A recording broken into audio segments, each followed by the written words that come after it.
जय जिनेन्द्र वन्दे तु सर्वसिद्धे ध्रुवममलमणोभवं गतिं पत्ते मोक्षामि समय पाहुण मेणमो सुध केवली भणिदम। पंच परमेष्टि भगवान की जय। जीव किनका करता है और किनका अकर्ता और अन्य वस्तुओं का कर्ता कौन है, इसकी चर्चा आज इस गाथा नंबर 107 में की जाएगी।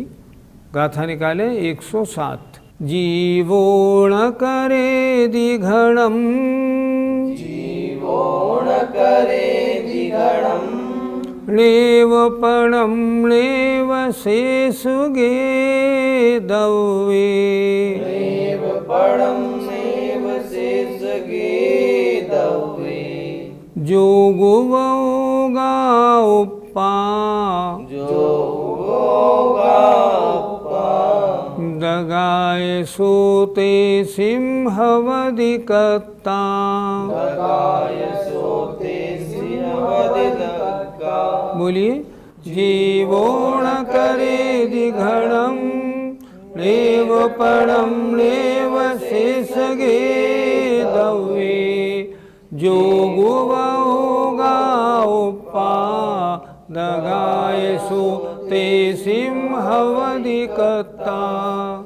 जीवो न करे दिघणम नेवपणम नेव शेषगे दवे, जोगुवोगा उपा, दगाय सोते सिंहवदिकत्ता। शब्दों के अर्थ पर विचार करते हैं। जीवो जीव न करेद नहीं करता है घणम घट को, नेव पणम ना ही पट को, नेव शेषगे दब्बे और ना ही शेष द्रव्यों को करता है। अर्थात जीव घट को भी नहीं करता, जीव पट को भी नहीं करता और जीव अन्य द्रव्यों को भी नहीं करता। फिर उनका करने वाला कौन है? जो गुव ओगा, जीव के योग और उपयोग, उपादगा उत्पादक है घटादि के, या सो तेसिम हवदिकत्ता, और सो माने वह आत्मा उनका अर्थात योग और उपयोग का कर्ता हवदी करता होता है। जीव ने घड़ा नहीं बनाया, जीव के जो योग और उपयोग हैं उनके द्वारा घड़ा बना। योग और उपयोग जीव के हैं, घड़ा तो मिट्टी से बना। फिर देखें एक बार, जीवो न करे दिघणम, जीव घट को नहीं करता है, नेवपणम ना ही पट माने कपड़े को करता है, नेव शेषगे दब्बे शेष द्रव्यों को भी नहीं करता है। तो उनको बनाने वाला कौन, करने वाला कौन?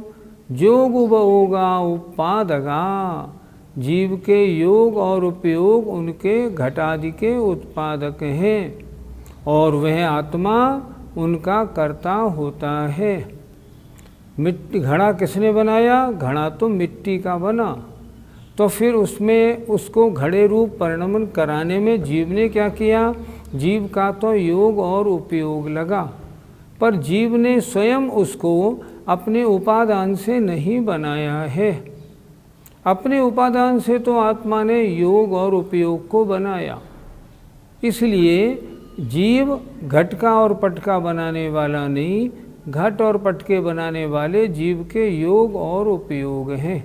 अर्थ देखें, जीव घट को नहीं करता, ना ही पट माने कपड़े को करता है, ना ही शेष द्रव्यों को करता है। जीव के योग और उपयोग घटादि के उत्पन्न करने में निमित्त हैं। उन योग और उपयोग का कर्ता जीव है, क्योंकि वे योग और उपयोग जीव के कार्य हैं। इस कारण पंडित जी, घड़े का कर्ता कौन है?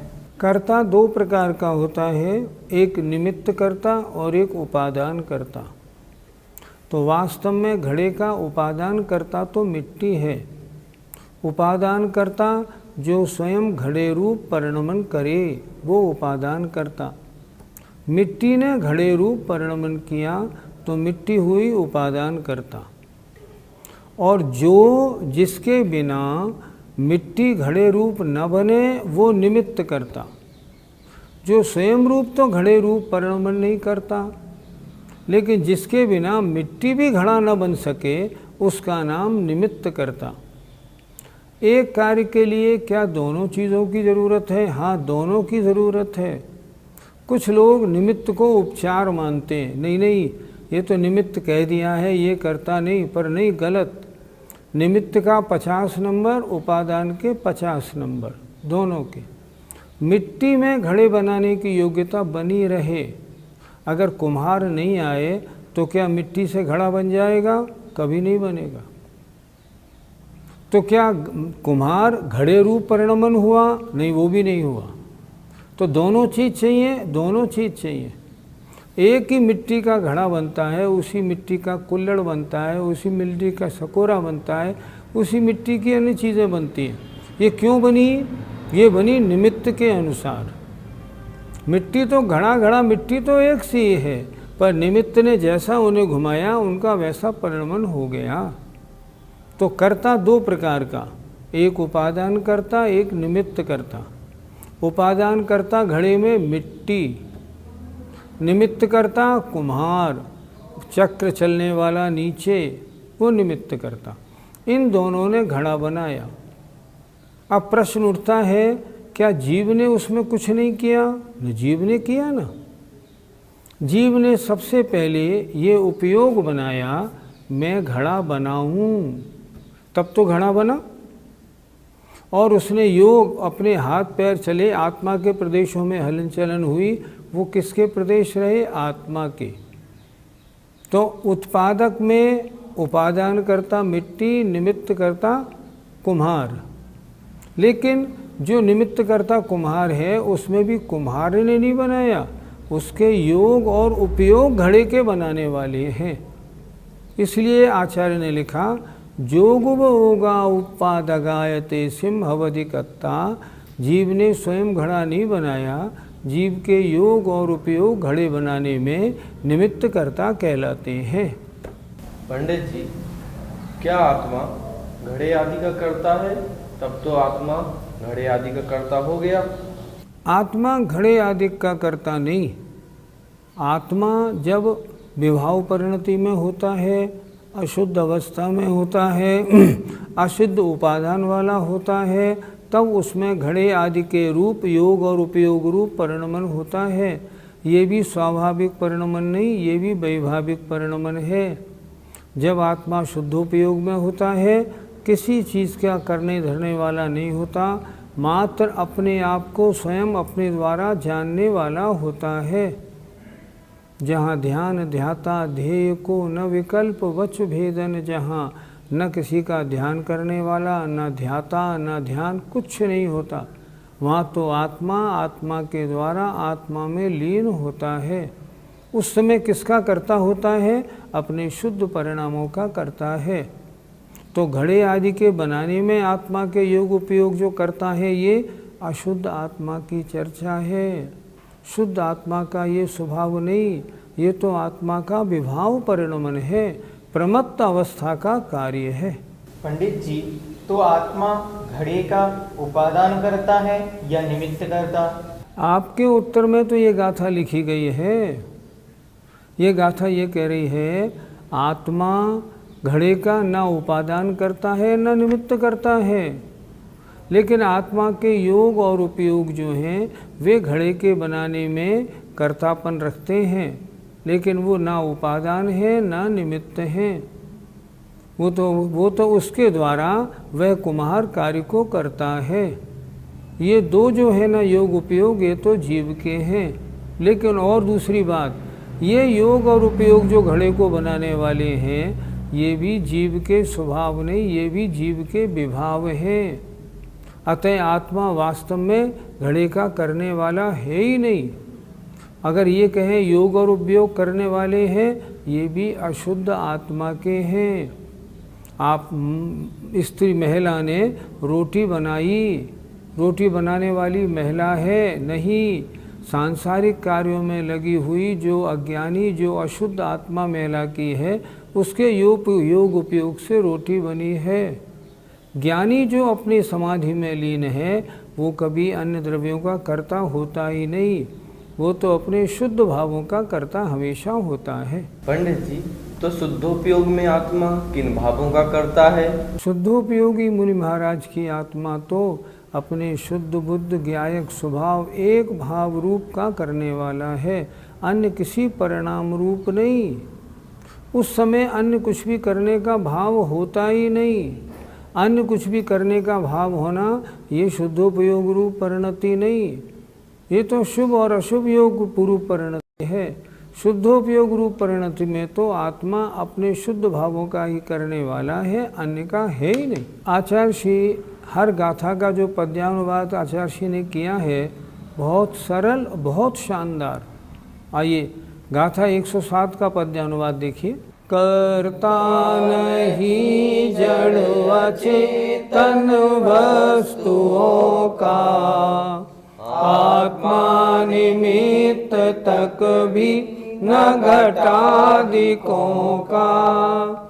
योगोपयोग जिनमें किनिमित्त होते, योगादि को कर कुधि जड़ सत्य खोते। ऐसे योग उपयोग करने वालों को यहाँ आचार्य श्री ने कुधि लिखा है। कुधि है, जड़ बुद्धि है, ये सत्य को खो देते हैं, आत्मा के स्वरूप से अलग विभाव परिणति में आ जाते हैं। आइए अब गाथा नंबर 108 देखते हैं। जे पुगल दवाणम, जे पोकल दवाणम, परिणामा होन्तिणान आवरणा, परिणामा होन्तिणान आवरणा। न करे दिताणि आदा, न करे दिताणि आदा। जो जान दिसो हवदिणाणि, जो जान दिसो अवदिणाणि। बोले जे पुगल दवाणम, परिणामा होन्तिणान आवरणा।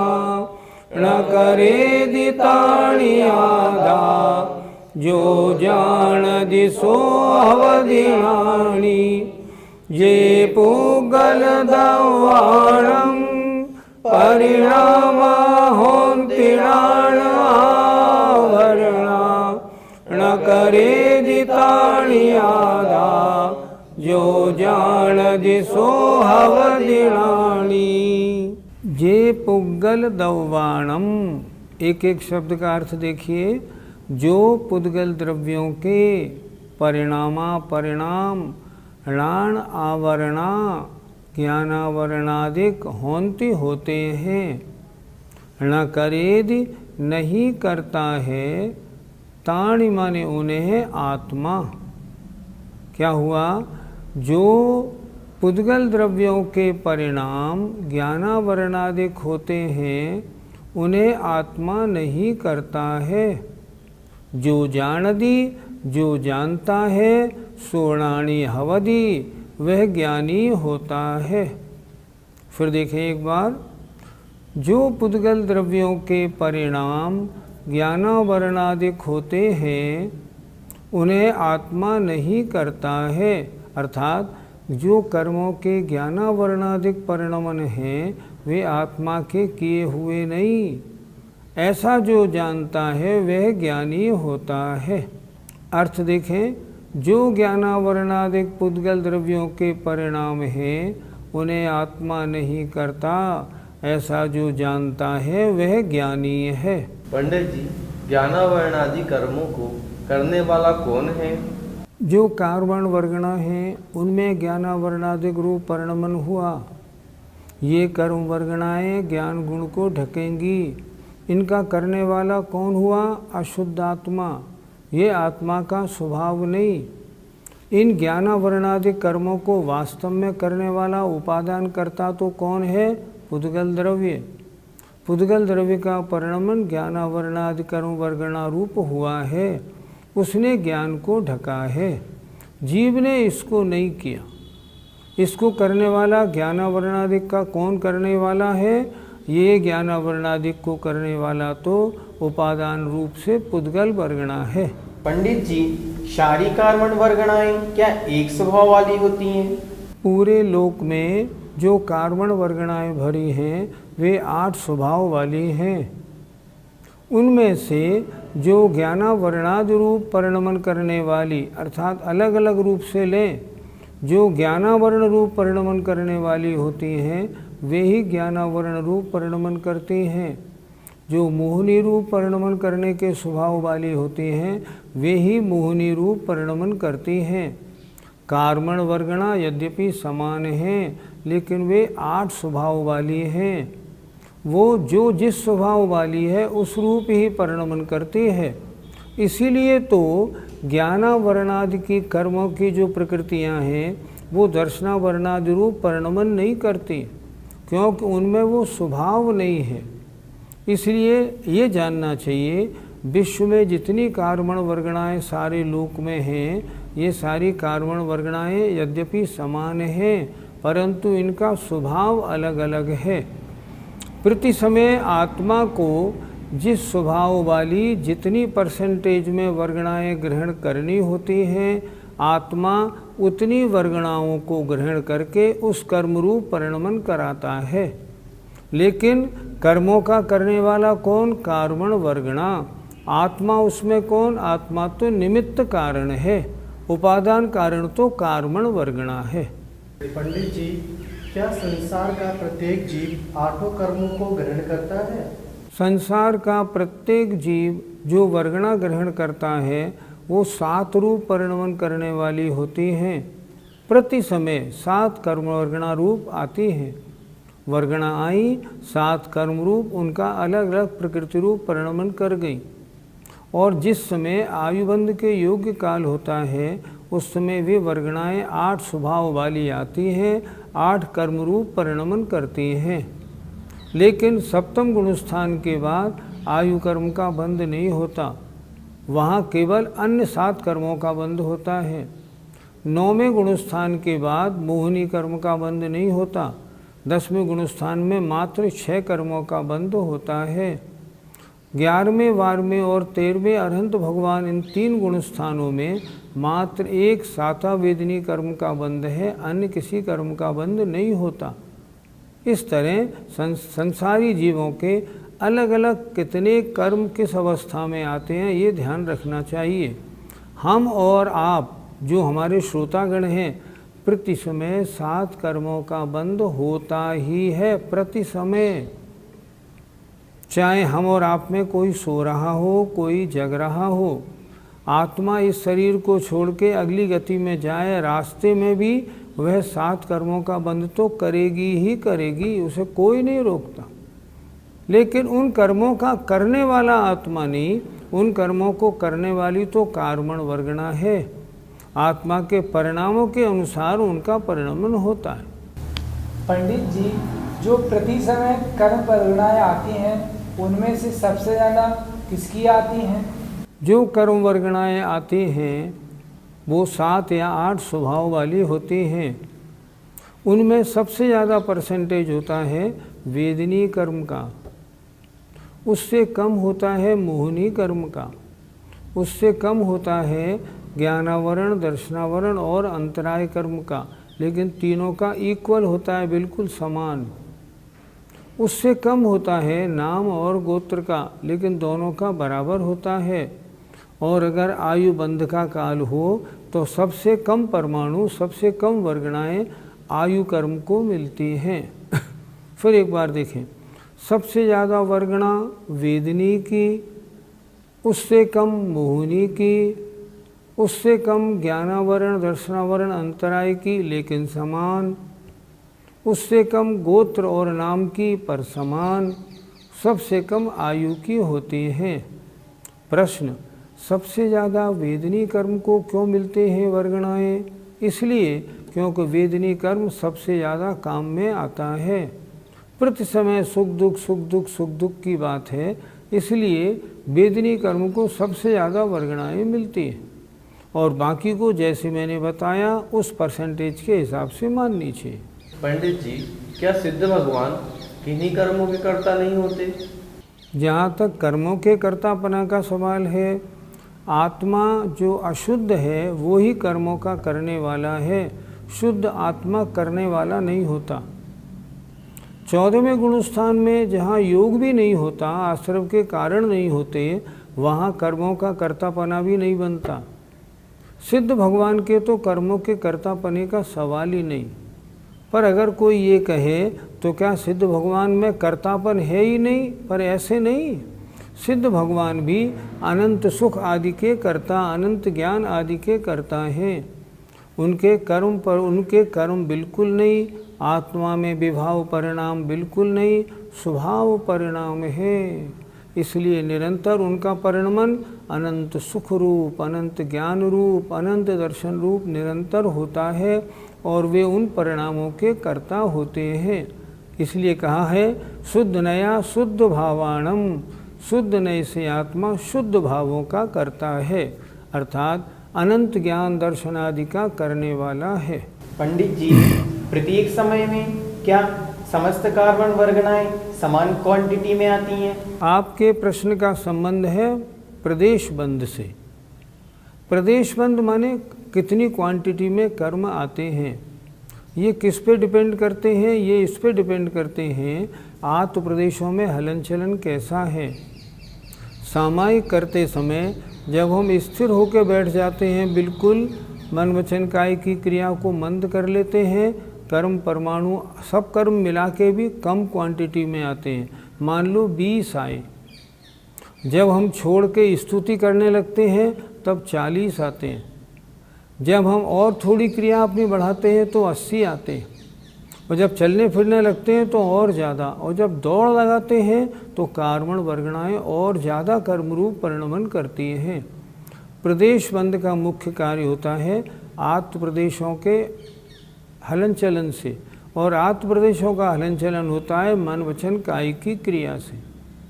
जितनी मन वचन काय की क्रिया हम कम करेंगे उतने कर्म कम आएंगे, मन वचन काय की क्रिया जितनी ज़्यादा होगी उतनी आने वाले कर्मों की क्वांटिटी ज़्यादा होगी।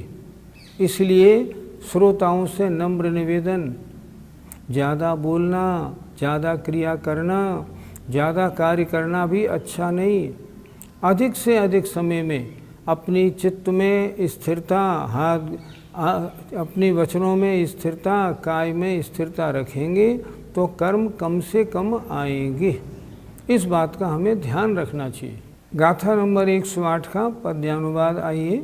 निसार भूत जड़ उद्गल भाव धारे, ये ज्ञान आवरण वादिक कर्म सारे, आत्मा इन्हें न करता इस भांति योगी, ज्ञानी सदा समझते तज भोग भोगी। आचार्य श्री के पद्यानुवाद में अंतिम सबसे लास्ट के 3 शब्द कितने उपयोगी हैं? तज भोग भोगी। हमें और आपको देख के आचार्य श्री कह रहे हैं, हे भोगी, पंचेंद्रियों के विषयों में भोग मस्त रहने वाले, लिप्त रहने वाले हे संसारी जीवों, इन भोगों को छोड़ो। इन भोगों को छोड़ेंगे तो कार्बन वर्गणाएं कम से कम आएंगी। जय जिनेंद्र। इस कार्यक्रम के पुण्यार्जक परिवार है मानक चंद, कमला देवी, राकेश, नीतू, ऋषभ, सौम्या एवं Ayushi Musharraf, B123, Sethi colony, Jaipur, Rajasthan. Shri Parasnath re rolling mills limited, Durgapur 1, Bardhaman, Paschim Bangal. Amita Jain, wife of Anil Kumar Jain. Sangeeta Jain, wife of Vipin Kumar Jain.